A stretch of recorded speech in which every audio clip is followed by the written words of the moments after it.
Hey there. Today's video is a quick one on the concept of left unity. If you've been part of the left for any amount of time, chance is you stumbled upon people calling for left unity. First of all, let's define this concept. Wait, there is no one unified definition on this. Fine, then I'll give a preliminary one. Left unity is the concept or desire to unite differing factions and ideologies of the wider left towards a single goal, at the most, or general cooperation, at the least. A decent definition, in my mind. The issue with ambiguity, though, is the first one that comes up. What defines which tendencies you should unite with? Are this or that tendency sufficiently left for union? Is there even such a thing as sufficiently left? The problems with left unity appear almost immediately, especially in light of these questions. Firstly, certain ideologies, or factions, whatever you want to call them, are definitely not sufficiently radical enough. The Social Democrats are the prime example. These people are not interested in overthrowing the power of capital. They want capitalism with a human face. For the well-meaning amongst you that think I'm being too harsh, look at our own history.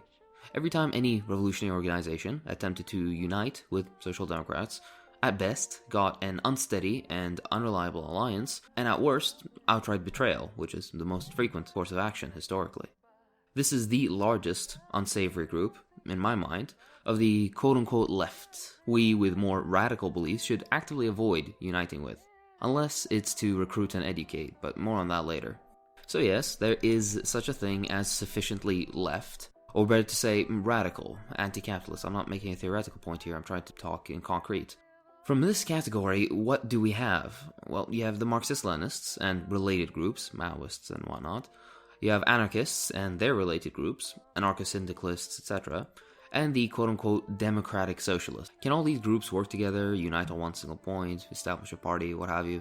Well, on paper, yes. In reality, the issue is a little more complicated. First of all, they all have different goals. Marxist-Leninists want a proletarian state, the anarchists want no state at all, and the democratic socialists, I swear that's the stupidest name I've come across for a tendency, as if the other socialists aren't democratic. Well, I don't know what they want. Some of them are baby MLs, who are still too scared of the stigma around the Soviet Union. Some are baby anarchists that haven't found Kropotkin yet, and some are sad European-style social democrats. All of them have definitely not done enough reading. I'd say any reading at all from my experience with them. Regardless, I'll leave it up to you as to whether these are just modern social democrats or people with a deeper conviction in socialism. My conversations with these people never went beyond, oh yeah, I want healthcare like in Sweden. They just strike me as liberals that idealize European welfare states, so educate them, I'd say. What does that really leave us with? Marxist-Leninists and the related groups, and anarchists and related groups, so these two big camps. These are the only two groups of any significant number that are genuinely anti-capitalist. And now, thinking aloud, honestly, people from these groups calling for left unity, why? We don't agree on basic principles, we don't agree on strategy, we don't agree on political fundamentals. There's very little, in fact, that binds us together.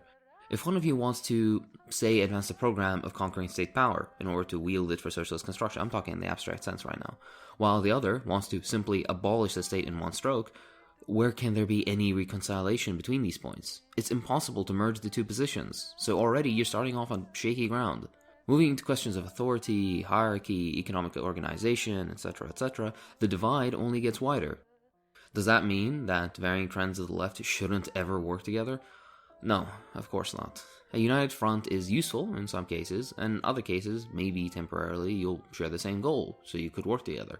However, a long-term strategy of unity among opposing trends within the left is nothing but, well, posturing. Unity for unity's sake.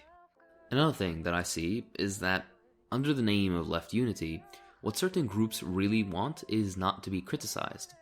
I don't mean to be called mean names or whatever, I'm talking about criticism in the Marxist sense. I have immense respect for anarchists, and I admire their conviction to their cause, especially historically.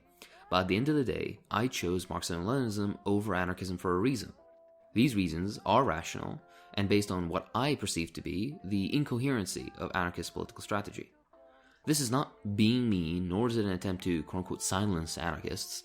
This is simply Marxist criticism that I can explain in much more detail sometime in the future. I, in fact, invite the same from our anarchist comrades. Criticism is what drove socialism forward and allowed it to develop. Other than this though, joining with all the differing and wild trends of the left will result only in a weak tapestry held together by only the flimsiest threads. It's all cute and pleasant when there's no real movement in your country, but when the class struggle intensifies and a fork in the road appears as to what should be done, all of a sudden the differences you could previously overlook suddenly become the question of the hour. And if you can't win the other person to your side through argumentation, and they begin actively working against what you consider to be the correct political course, dialogue ends and one group attempts to suppress the other through arms or otherwise. This has always been, historically, the case. Why mix oil and water? All this is very pessimistic, isn't it? Well, what can we unite on at the present time? Those things that aren't intrinsically connected to our fundamental political positions. So a couple examples. Raising funds to release protesters or activists from jail. Food drives for the homeless. Beating up fascists, that's a pretty good one. Gathering intel and exposing corrupt or reactionary elements in the community. Organizing against capitalism, educating people. All very valid things not only can we unite on, but we should unite on. Use your imagination. There's way more that could be done that will have a positive impact on the overall movement. At the end though, what we need isn't so much political unity between differing leftist trends, but class unity within the proletariat. So this was a quick little video on something that I had on my mind for a while, but that's all for this one. Let me know what you think. If you enjoy what I do, then please consider supporting me on Patreon. I'd like to thank my patrons, so thank you to Alex Minishek, Comrade Goat, D. Lang, Darius A. Birdhall, James Kavanagh, John Bernston, John Poland, No L, Nobody, Paul Luters, Pauline McDeesey, Rocco, Rose Hogginson, Scott Radburn, Alan Plum, Andy Haywood, Brandon Persuade, Coach Cinnamon T, Comrade Benito, Comrade Pengu, Daryl McFarlane, El Juanton, Eli Gerzon, Eugene Semenovsky, Ferret On, Garlic Bread, Grammar Antifa, Granola Joe, Industrial Robot, Job, Jordan Follows, Jovian Archiver, Khan, Kyle Rapp, Liam Sipanen, Libertarian Stalinist, Manda, Mass Strike Now, Matt, Mika Argyropoulos, Mika Reddy Webster, Namratha Prabhu, Natalie Taylor, Amar Abdul-Jabbar, Parker Cushing, Renkill Lancaster, Ring, Rudy, Sid Singh, Sussy M, Ted Teddington Tedsville, Toki Mukai, Tristan Druyan, Veraldor, Zatlarani, and Zarin Arsen. I'll see you next one.